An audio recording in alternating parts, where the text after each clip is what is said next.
And now with your Thursday night sport, here is Laura McGhie. Hello, thank you very much, Connor. Good evening.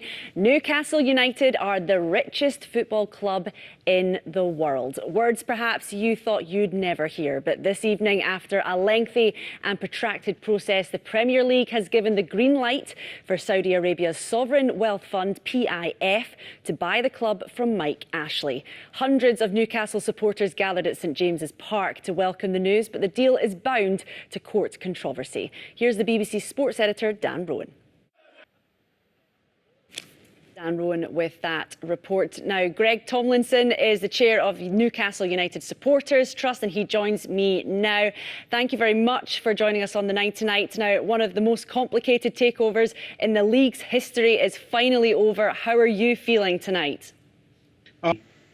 There are an awful lot of positives with this, of course, but you know that this is also a controversial takeover. There are many people who think Saudi ownership should be nowhere near British football and have accused the country of sports washing. What would you say to that? Now, as Scotland's players continue their preparations for their vital World Cup qualifier on Saturday, the next generation were on show at Tynecastle this evening.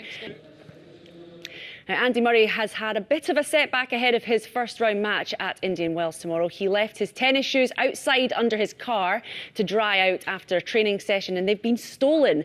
Now, it might not seem the worst loss in the world, and he's not so fussed about the shoes, but it wasn't just the shoes that were lost. Murray had a habit of tying his wedding ring to his shoelaces when he trained, and yes, you guessed it, that was stolen too. He's taken to social media to explain what happened and appealed for help. Find it.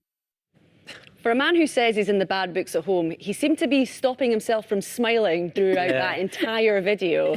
Don't think I would be overly happy with that. No, I'm sorry, I was about to say, I think maybe the first place he should start is eBay or something like that. I just can't get the image out of my head though that there's some thief sitting at home tonight with a fusty pair of trainers. What he thought was a fusty pair of trainers, now he knows they're Andy Murray's trainers. Yeah, Actually, he's going to be making a wee bomb there if he does manage to get them sold. I think so. Fingers crossed he finds it. Indeed, Thanks, indeed. Laura. Thanks, Laura. Cheers. Now, homeless or sofa surfing, it's claimed that's the reality for hundreds of Scottish students who are bearing the brunt